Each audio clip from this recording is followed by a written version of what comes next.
Jean-Seb. On est aussi en région de vin. Ah, alors là, je te le fais pas dire. Côté des Charentes, évidemment, on pense au cognac. Mais si on passe justement l'estuaire de la Gironde, on passe dans le monde du vin de Bordeaux. C'est la première région œnotouristique et la première destination œnotouristique en France. Le vin, c'est bien évidemment des hommes, des vignes, des vies. C'est 4 300 000 touristes qui viennent en Nouvelle-Aquitaine pour découvrir ces vignobles. C'est 123 000 hectares, 80 appellations et 5 grands terroirs que vous découvrez là entre le Médoc, les portes de vignobles, le vignoble d'Entre-deux-Mers, le vignoble de Saint-Émilion, ainsi que celui des Graves.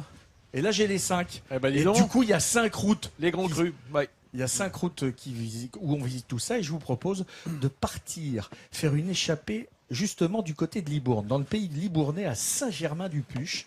Je vous emmène découvrir un château, son domaine viticole, petit coin de paradis aujourd'hui partagé entre le vin et le no-tourisme.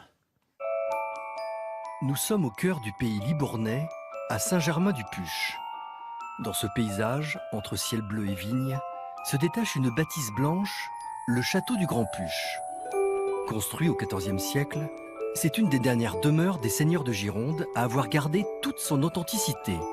Et c'est grâce à cette femme, Liliane. Bienvenue au château du Grand Puch pour une visite dégustation. Nous allons faire dans un premier temps une visite des extérieurs. La famille de Liliane possède ce domaine viticole depuis plus de 50 ans. Et il y a quelques années, notre viticultrice a eu envie de partager ce petit coin de paradis avec les touristes. Découvrir un domaine, son patrimoine et sa production, c'est ce qu'on appelle l'œnotourisme. Et au château, on commence toujours par un cours d'étymologie. Puch ou puch, ça signifie la hauteur. Voilà. Alors le château est construit sur une petite hauteur et le village s'appelle Saint-Germain-du-Puch. Après le patrimoine bâti, place au patrimoine naturel. C'est la richesse de la région, les vignes. Et qui mieux que le vigneron lui-même, le frère de Liliane, pour parler de cette culture. Cette parcelle, c'est du merlot qui a été taillé il y a environ 3 semaines. Et donc là, vous êtes devant une taille, ce que l'on appelle taille à la bordelaise, c'est-à-dire 2 branches qui portent donc les boutons et la récolte de l'année prochaine. Si c'est ici qu'on récolte le raisin, la fabrication du vin, elle, se fait à quelques mètres de là. Donc voilà le moment tant attendu, l'ouverture des chais. Tant attendu et pour cause. Les chais, c'est-à-dire le lieu où se déroule la vinification, datent du 19e siècle. Un prestigieux écrin pour le futur or rouge issu des vignes. Et alors au Grand Puch, c'est très amusant, on a cette spécificité, souvent il y a en fait un arôme cassis. La visite est terminée. Les touristes sont partis. C'est le moment pour Liliane de nous ouvrir l'accès à un endroit habituellement interdit aux visiteurs, mais qui nous offre pourtant la plus belle vue sur le domaine du Grand Puch.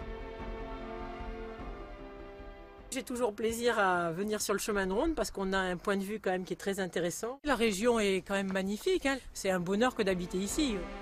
Quel panorama en haut du château. Une vue exceptionnelle sur toutes ces terres viticoles que le monde entier nous envie. Ah les amis, vous l'avez compris, cette Gironde, c'est beaucoup d'eau qui coule au milieu de beaucoup de vin, hein, bien entendu. C'est clair. Et si on veut schématiser un petit peu, on a toute la rive gauche, c'est-à-dire le Médoc, notamment, et aussi les Graves, les Pessac-Léognan et les Graves. Alors tout ça, c'est vraiment le royaume du Cabernet Sauvignon. Cabernet Sauvignon, Cabernet Franc, hein, c'est-à-dire un cépage assez droit, très élégant, qui donne des vins avec une belle rectitude, une belle verticalité, des vins un peu serrés, un peu dignes.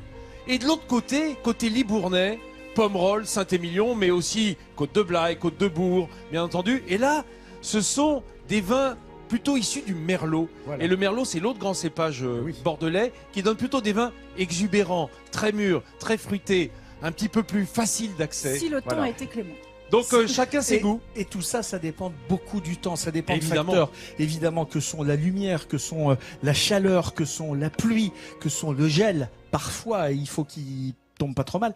On vous a déjà, Catherine, demandé justement des prévisions spécifiques sur des vignobles? Non, ça ne m'est jamais arrivé. En revanche, ce qui m'est arrivé, et j'étais très très flattée qu'on me fasse ce cadeau, ce sont différents viticulteurs qui m'ont offert les cahiers où était inscrite la date à partir de laquelle on a le droit de faire des vendanges.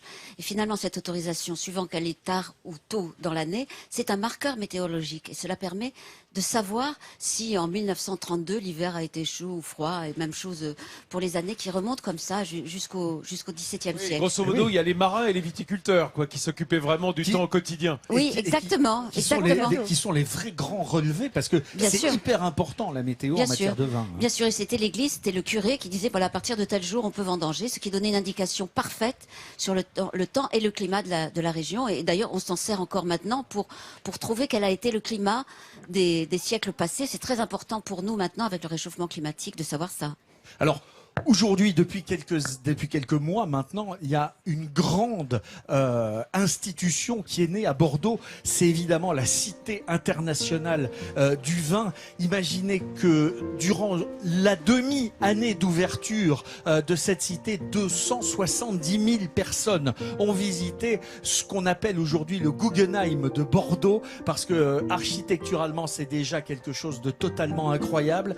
Et puis à l'intérieur, eh bien, c'est un parcours permanent qui permet de décliner, comme tu l'as fait avec brio, Vincent, tout l'univers du vin. Avec qui? Avec brio, qui était à côté de toi. Tu ne l'as pas remarqué, mais c'est une aventure immersive et sensorielle en 19 étapes dans le monde du vin sur plus de 3000 mètres carrés, et c'est vraiment absolument unique au monde d'aller découvrir cette cité du vin qui est toute neuve, qui est toute belle et qui est à Bordeaux.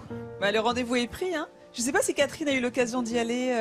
Non, pas encore. Hein. Non. Ça donne envie, en tout cas, j'en sais. Oui, absolument. Et je crois qu'il y a Il aussi suffit de prendre le bac. On peut on va prendre le bac week-end. et on va aller visiter le. Parce que la Cité du Catherine, Vin. elle connaît bien Bordeaux, elle y a ses passé vins. toute son enfance. Oui. Et ses vins, j'imagine. Quoi que tu n'as pas commencé enfant, hein, un petit peu plus tard. Je croyais que c'était une plaisanterie, alors voilà, bon. Avec Mais oui, je grande connais bien. modération.